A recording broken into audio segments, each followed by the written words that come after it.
Chers téléspectateurs, bienvenue à une nouvelle édition de notre programme Au Féminin. Aujourd'hui, nous allons rencontrer Stéphane Guérin-Antaki qui se trouve ici en Égypte depuis 15 ans.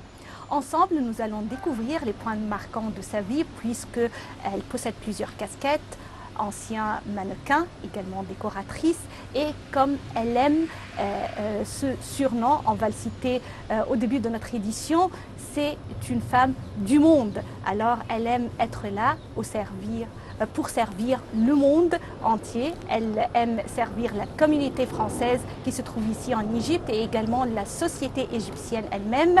Elle a des contacts quotidiens avec la société égyptienne et ensemble, nous allons découvrir avec beaucoup de fierté les points marquants de sa vie. Stéphane Guérin-Antaki, ravi d'être avec vous aujourd'hui et merci bien de nous avoir accordé cette interview. Très gentil, Mona. Déjà, je tiens vraiment à vous remercier parce que c'est un grand honneur pour moi que vous me faites de venir ici, chez moi, pour m'interviewer. Et vraiment, j'ai été très touchée. On commence toujours notre rencontre avec les souvenirs de l'enfance puisque c'est une phase de la vie de l'être humain qui marque cette vie pour toujours. Qu'est-ce que vous retenez en tête de cette partie de votre vie?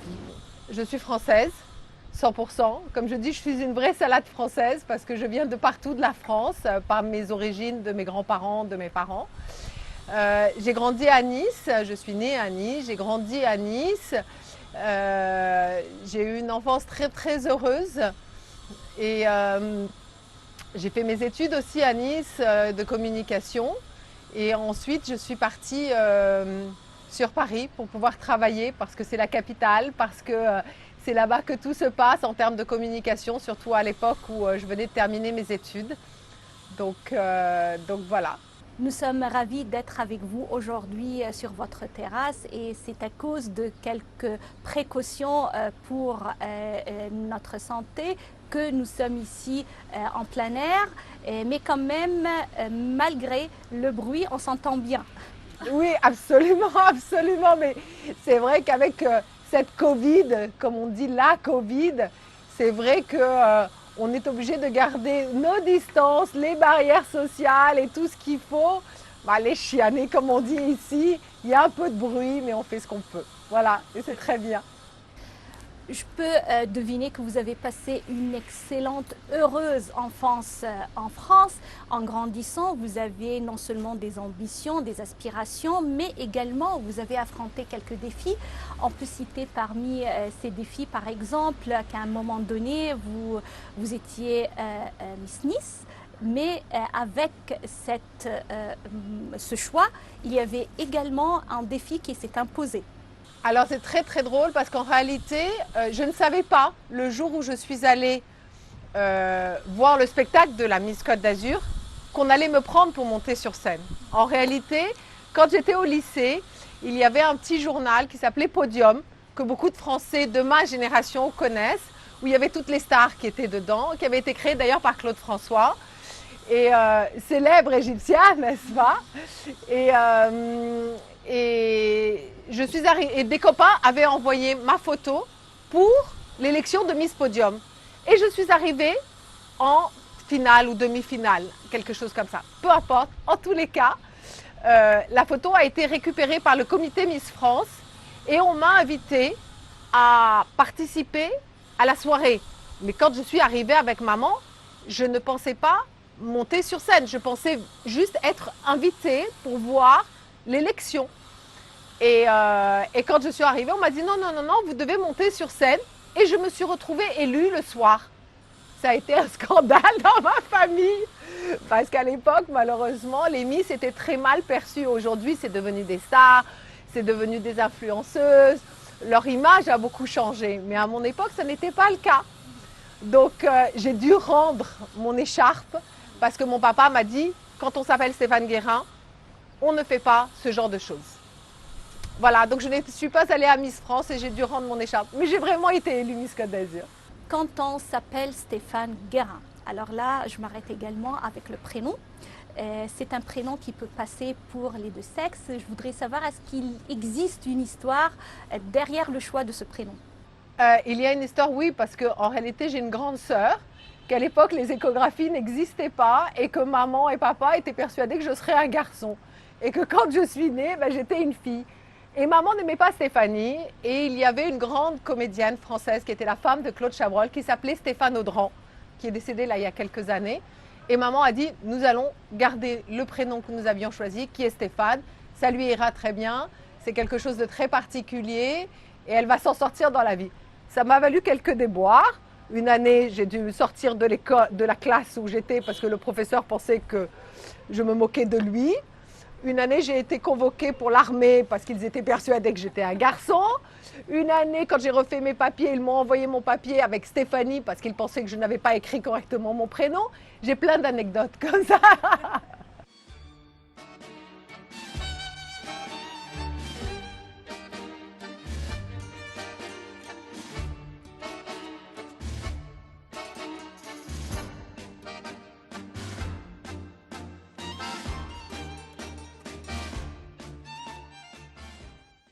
À un moment donné, vous avez décidé de quitter la France, de venir s'installer ici en Égypte. Alors, c'est une aventure. Je voudrais savoir comment vous avez pris cette décision qui peut ne pas être facile à prendre. Et est-ce que c'était la première visite en venant s'installant ici en Égypte ou vous l'aviez découvert avant? Alors déjà pour moi, la vie est une aventure. Donc, et c'est une belle aventure qui est parfois semée d'embûches avec des gros cailloux. On veut prendre un chemin et on se trouve devant un mur. Alors on est soit obligé de casser ce mur, soit de prendre un chemin de traverse qui n'est pas toujours facile non plus.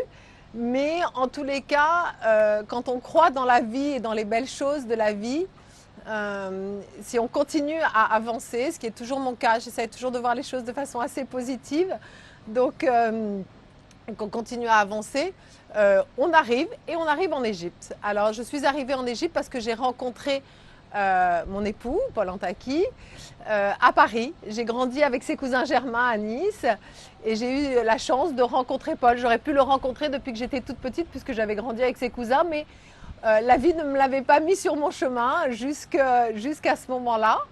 Et nous sommes tombés amoureux l'un de l'autre. Pendant 1 an et demi, nous avons fait les allers-retours entre Paris et Le Caire. Et puis, au bout d'1 an et demi, je suis venue m'installer ici avec Paul. Et je dois avouer que je ne le regrette absolument pas parce que vous avez... L'Égypte, pour moi, est un joyau. Voilà. C'est un pays extraordinaire. Forcément, ça n'a pas été facile parce qu'il y avait quand même la barrière de la langue. Même si j'ai la chance aujourd'hui de m'exprimer en français. Et une fois de plus, Mona, vraiment, je vous remercie parce que je trouve ça extraordinaire à quel point la francophonie est présente en Égypte. Et d'avoir cette chance d'avoir une émission comme la vôtre francophone, mais c'est magnifique, c'est un vrai bonheur. Donc oui, je suis venue en Égypte, ça n'a pas été simple, il y avait la barrière de la langue, la barrière de la culture, toute culture a ses particularités et je suis très française, ce qui veut dire aussi que je ne dis pas que j'ai du mal à m'adapter, mais je pense qu'accepter une autre culture, c'est pas naturel. C'est du travail. C'est du travail au quotidien. C'est essayer d'apprendre la langue, ce que j'ai essayé de faire de mon mieux, même si je le baragouine toujours. Et que j'aimerais que les Égyptiens me corrigent un peu plus quand je parle l'égyptien et que je le parle mal. Mais le peuple égyptien est tellement gentil qu'il n'ose pas vous dire que c'est pas comme ça, que ça devrait être comme ça. Et vous êtes ici en Égypte depuis combien de temps? 15 ans. 15 ans, alors là, vous avez assisté à plusieurs transformations, changements en Égypte, des moments qui n'étaient pas tout à fait faciles pour l'Égypte. D'ailleurs, on peut deviner qu'aujourd'hui c'est différent. Mais quand même, je voudrais savoir comment vous avez vécu cette période d'une perspective d'une Française qui se trouve en Égypte. Alors, c'est très drôle parce que quand au tout début de la Révolution, comme mon époux est français mais syrien aussi, par sa naissance, il a une vision du monde oriental que je n'ai pas. Surtout à ce moment-là, parce que ça faisait que quelques années que j'étais là. Et quand nous regardions l'actualité, à l'instant T, lui avait une lecture et moi j'avais une autre lecture. Et, et je me rappelle que on n'avait pas du tout la même vision. Je ne vous dis pas que j'ai pas eu peur, j'ai eu peur. Je pense que nous avons cette chance extraordinaire en France depuis plusieurs générations de ne pas avoir vécu de révolution ou de guerre. Nous sommes un pays très protégé. Et quand je me suis retrouvée dans cette situation ici, avec un petit garçon qui avait 11 ans, c'était pas simple. On entendait des tirs, il y avait des mouvements de foule. Après, au sein de ma maison, je n'ai jamais eu peur. J'étais protégée par mon époux, j'étais protégée par mon ambassade, on avait des réunions régulièrement. Mais c'est vrai que c'est très impressionnant, surtout quand on ne l'a jamais vécu. Je pense que par exemple, maman qui a vécu ou papa qui avait vécu la guerre n'aurait peut-être pas réagi de la même manière. Mais pour moi, qui n'avais jamais vécu ce genre de situation, ça a été impressionnant. Voilà. Mais aujourd'hui, tout est rentré en ordre. Ah, c'est magnifique. L'évolution de l'Égypte que moi je vois en 15 ans, et vous pouvez être fiers de votre pays. Vraiment. Vous pouvez être fiers de votre pays.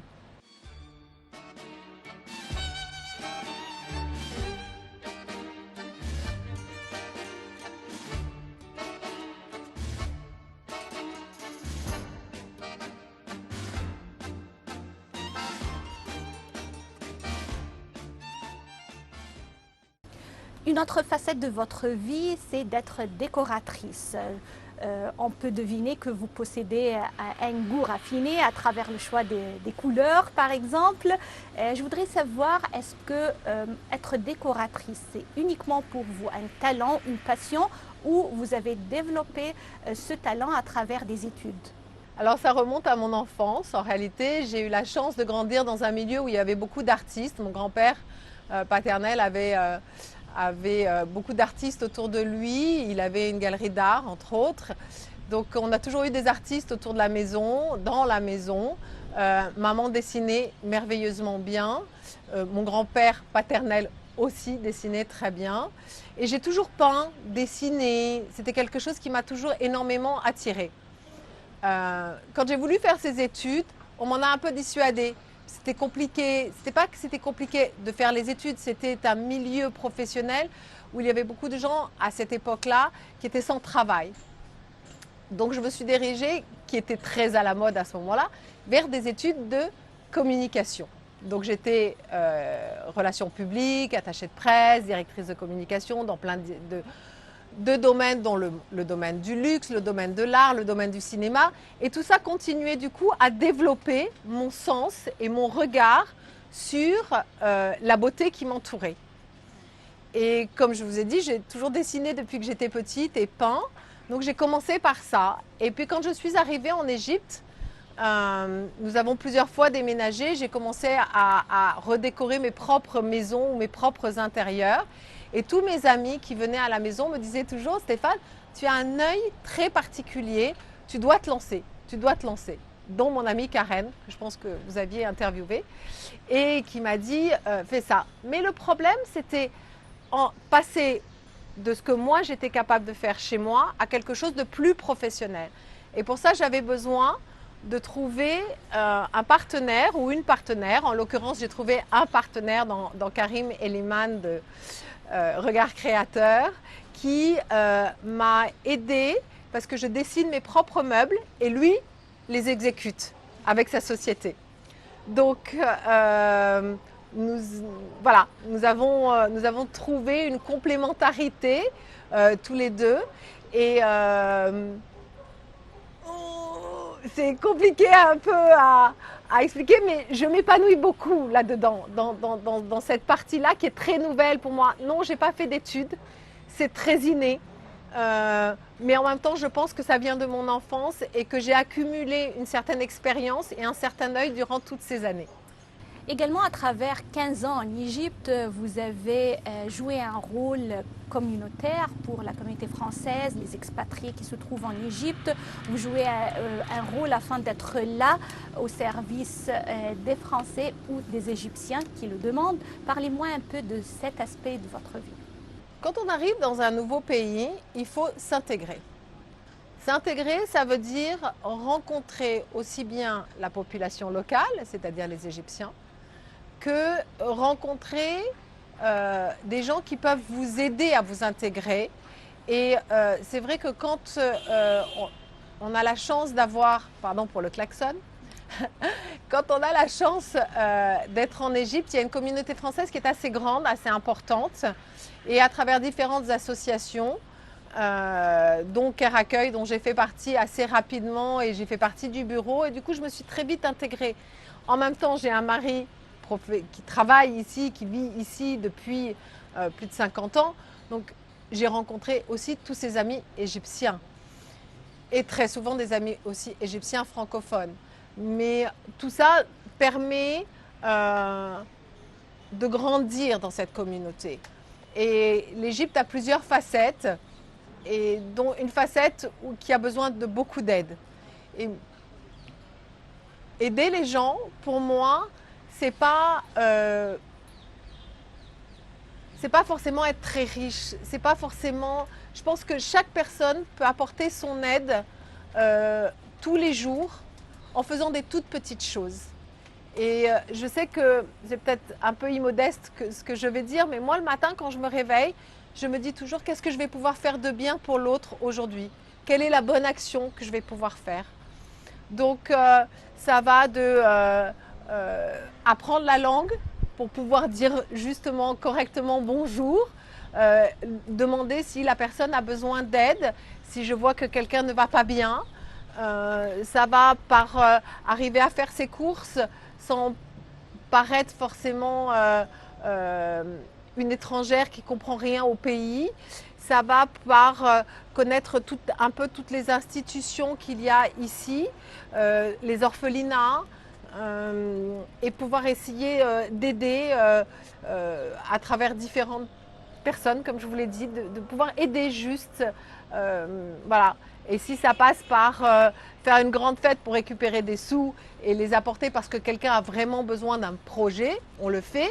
Mais il n'y a pas que ça, il y a le quotidien. Et pour moi, le quotidien, c'est ça qui est important.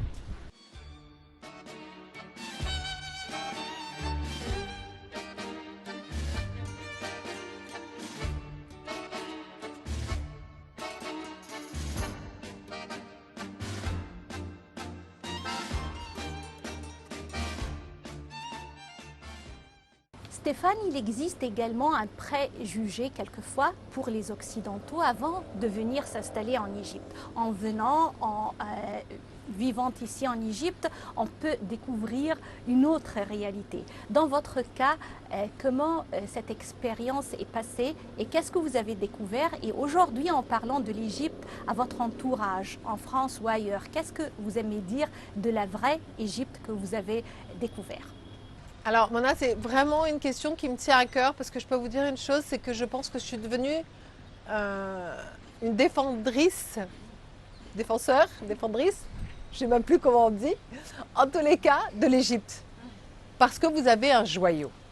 Et moi je le dis, que ce soit le côté pharaonique, mais pas seulement dans ce qu'on peut touristiquement parlant découvrir. Moi, je dis toujours à mes amis, mais venez. Malheureusement, vous avez une mauvaise presse. Jusqu'à aujourd'hui, je ne sais pas pourquoi les gens pensent toujours que c'est dangereux de venir en Égypte. Et moi, je défends ça parce que je dis, mais attendez, ça fait 15 ans que j'y vis. Je suis toujours là, je vais, je viens, je me balade dans toute l'Égypte. J'adore ce pays, que ça soit la mer Rouge, que ça soit le désert, que ça soit tout le Nil avec tout son côté pharaonique. J'adore aller me balader dans le Khan Khalili, visiter certaines mosquées, cette richesse culturelle que vous avez et qui date de milliers d'années. Comment des gens peuvent encore hésiter à venir? Et d'ailleurs, je leur dis, vous savez, Les expatriés qui viennent s'installer, très souvent ils arrivent en reculant. Et je peux vous dire une chose, je vous le certifie, tous partent en pleurant parce qu'ils veulent tous rester. Et je ne connais pas une personne à qui on a proposé un contrat de pouvoir rester 1 an, 2 ans de plus qui ne sont pas restés. Parce que l'Égypte est un pays extraordinaire pour y vivre. Les gens sont d'une gentillesse, c'est merveilleux. Et moi, je le défends ça. Je le dis en France, vous ne savez pas ce que vous loupez si vous ne voulez pas venir me voir. Voilà. Et mes amis sont tous les bienvenus. Et j'espère qu'à travers cette interview, ils vont comprendre à quel point on est heureux de vivre ici. Voilà. Vivre en Égypte, ça veut dire également avoir un contact quotidien avec les Égyptiens sur les marchés, dans les magasins. Parlez-moi un peu de cette expérience au quotidien. Comment vous trouvez les Égyptiens et leur accueil? Je vais vous raconter une anecdote, encore une. Quand je suis venue m'installer ici à Mahdi, très vite j'ai décidé de prendre le métro, ce qui a affolé mon mari. Comment Stéphane Guérin, Antaki, prend le métro? Je dis bah oui, je prends le métro à Paris, je vois pas pourquoi je ne le prendrais pas ici. Donc j'étais dans le métro et forcément on m'a dit tu sais c'est mieux d'aller dans le compartiment des femmes parce que bon, alors la première fois je suis allée dans le compartiment des femmes, puis après j'ai vu qu'il y avait aussi des femmes dans le compartiment mixte. Donc après tout, bon forcément hein, j'y vais pas non plus en petite bretelle avec une micro-jupe. Je sais respecter aussi un peu les coutumes d'ici, je fais quand même un peu attention. Je ne vais pas m'habiller, me voiler, non, je suis naturellement et la réaction des femmes. Mais quel bonheur! Elles viennent me parler, elles me sourient. Et quand elles apprennent que je sais dire 2 mots d'arabe, yani, c'est, comment vous expliquer, le sourire, le visage qui s'illumine, le fait que je parle avec les enfants, que j'essaye de parler avec elles, c'est juste trop mignon.